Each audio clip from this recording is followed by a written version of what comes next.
Hi mga farmers, kumusta po kayo and welcome po sa aking channel. Ayan. So ngayon mga farmers, meron naman tayong pag-uusapan po at meron naman akong i-share sa inyo mga farmers tungkol po ito sa halamang gamot. Ito mga farmers ay tungkol sa pansit-pansitan or ulasimang bato. So mga farmers, ito pong i-share ko sa inyo ngayon. Ito po ay base lang po itong mga farmers sa aking experience lang po. So itong mga farmers, ang tinatawag na ulasimang bato or pansit-pansitan ay isang halaman ng damo na tumutubo po sa mga lilim na lugar at mga mabasa na lupa. So itong mga farmers, itong klaseng halaman na ito ay napakadaling makilala po itong mga farmers. Dahil ito ho ay merong hugis na heart. So kumbaga heart shape lang po siya mga farmers, yung shape po ng dahon niya ho. So napakadaling makilala po itong mga farmers. At hindi po tayo malilito dahil ito po ay meron po siyang mga farmers yung tinatawag na hindi po kayo malilito dahil meron siyang tinatawag nila na nasa mga lang po siya, gaya po ng sabi ko ngayon na nasa mga lilim lang po siya ng mga lugar. So meron din ito sa mga farmers yung nasa mga ilalim ng yung kunyari yung lababo nyo po medyo malilim na lugar, so tumutubo din ito ng mga farmers, itong tinatawag natin na pansit-pansitan. So ito po mga farmers ay kilala sa taglay na natural na lunas sa iba't ibang karamdaman ng ating katawan.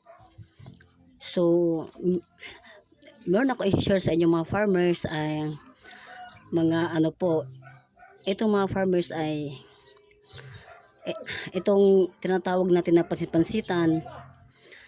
Narito po ang mga sakit na nagagamot mga farmers. Una-una ho yung rheuma, arthritis at gout. So yan po mga farmers ay pangkaraniwang sakit ho yan, lalo na po sa mga nakakatanda or sa mga matatanda na. So itong mga farmers ay pampababa ng uric acid, lunas sa pananakit at pamamaga. Yan po yung una mga farmers na nagagamot po ng tinatawag natin na ulasimang bato or pansit-pansitan. Pangalawa po, sugat, pigsa at galis. So di ba mga farmers, ako kasi marami na ako nakikitang mga yung mga tao na nagkakaroon ng galis yung mga mga farmers, yung masakit sa balat. So ito po ay madalas ko nakikita. Itong sugat mga farmers, pigsa at galis ay pinapahiran lang siya ng dinurog na dahon. So napakadaling gawin ng mga farmers dahil yun nga yung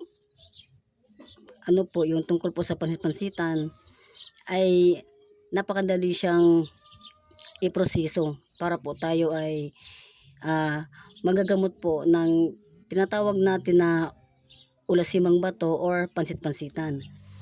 Ayan. So pangatlong mga farmers, lagnat at sakit ng ulo. Pampababa ng init ng katawan.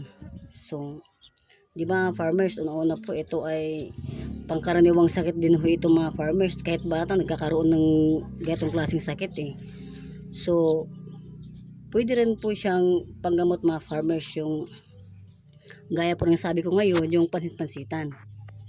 So pang-apat mga farmers, high blood pressure. Yan. So di ba unang-una nakatulong din po siya sa mga may high blood mga ka-farmers. Natural na pampababa ng presyon. So yun. Yung po yung mga farmers, yung po yung sinishare ko sa inyo na apat po na mga sakit po mga farmers na natutulungan po ng ulasimang bato or pansit-pansitan na tinatawag.